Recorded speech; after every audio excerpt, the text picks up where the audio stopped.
This is new. Usually I get an orange container, which I don't have any, of hand soap. Now, the hand soap is different than anything you can buy in the store because it's better than just what they sell in the store. It has more antibacteria in it because when we clean our hands, and I'll have to show that sometime, but you clean your hands for at least 20 seconds. If sorry, the when Ben's like 5 minutes late for school, the school calls me to tell me that he's been absent for one or more of his periods, and I'm like, no, he wasn't. He was like absent maybe 10 minutes. Like, that's so annoying. Anyways, so basically in the hand soap, there is more antibacterial stuff in it so that you are ready to go because you, again, are doing something that you want to stay very sterile. So when I wash my hands for like 20 seconds, if not longer, then I grab a paper towel and I use that to turn off the water because people in your home and water itself can be dirty. So I know you think, like you're washing your hands, you're clean, you're great. But there's still tiny little bacteria that can live in your water fountain, tiny little bacteria that can live in your water faucet, and especially your knobs.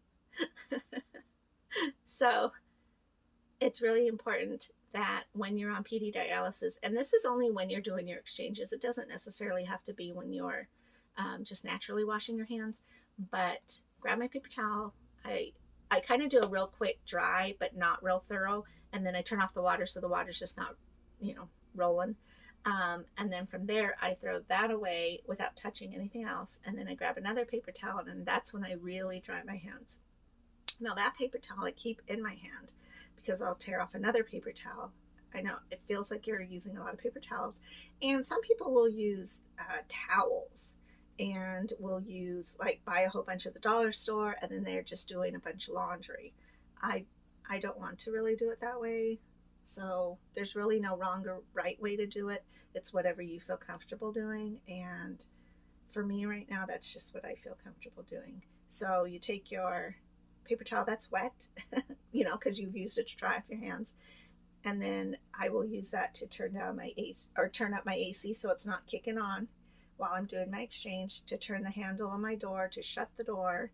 And then I have a trash can that has the lid that comes off, and that's nice because then I will use that to take the lid off, because you want a trash can right next to you when you are doing all of your stuff to connect and unconnect and there's little pieces. You want to be able to toss them quickly into something. They can fall on the floor, but sometimes like your caps will have that what's it called, that red medicine stuff inside, the iodine, and so you don't want to I don't know, I don't think you want that to drip on your floor. So I mean, because you have your lap pad, you can catch it on that and then toss it. It's this whole rhythm that you'll get going, but that's how you help yourself to stay sterile. Is after you wash your hands, you do all those little steps, and then you wipe off so you have your wet one, you throw that away, and then you still have the dry one in your hand, and so you use the Clorox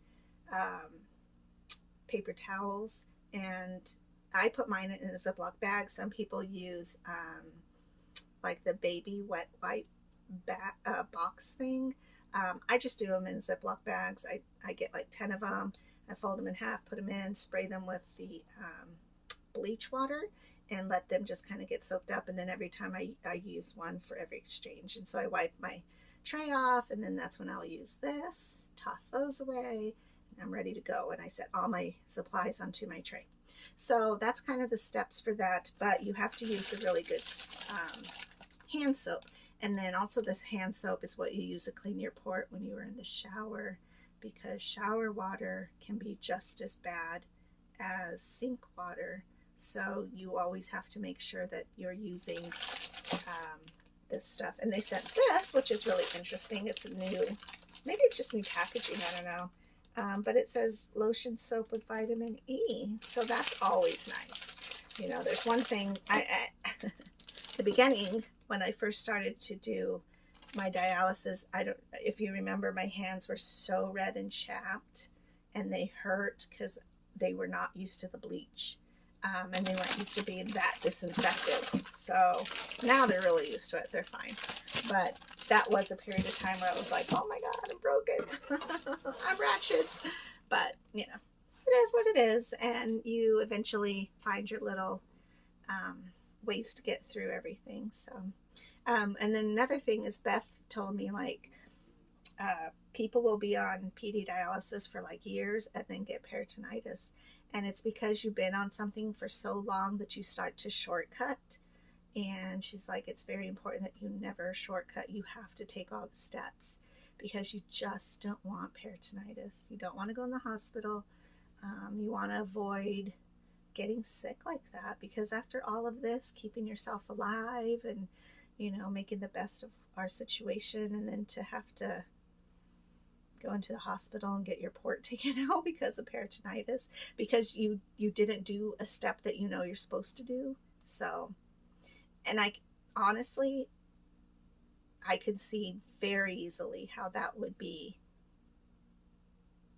so easy to do because you're tired. And, you know, there's other, I think I feel the most stress when I have something to do.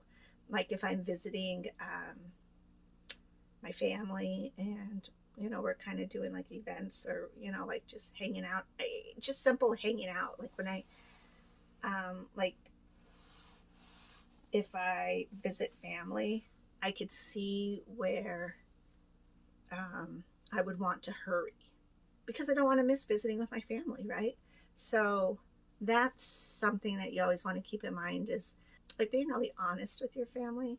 I know when I visited my brother is very sweet, and he's very considerate. And so when I go up to visit them up in Taylor, he's always like, what do you want to do when you're up here, you know? And I'm like, well, I'm pretty tired. I a lot of times escape to his house for rest, which seems kind of weird because I'm here at home always resting, it seems. But there's something different about going someplace and resting because you're not responsible for much.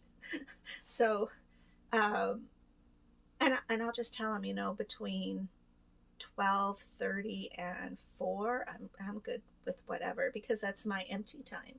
So if we want to, you know, do a quick fishing trip, or if we want to, I don't know, the last time we went to their little local swap meet, we went grocery shop, you know, it's just stuff like that. And so I think if you're more honest with your families or whoever you're visiting and saying, okay, here's my time frame, here's where I can do stuff, then it doesn't seem like so daunting, and it doesn't seem like you're, I don't know, maybe disappointing them because you're not out there doing the stuff with them at the very moment that they want to. And you can plan your fun time during the times that are more easy, which for me would be my drain time. But, you know, even if I have something in me, even if I have my dextrose in me, then I'm able to kind of figure out which kind of fun I can have. Like, you know, if we were going to go play basketball, well, I don't need to have dextrose in me, so I need to wait for the 12 to 4 window, or go hiking or something. Actually, hiking I could do with dextrose in me, but I always take my backpack that has water and my emergency bag in case something happens, because you never know.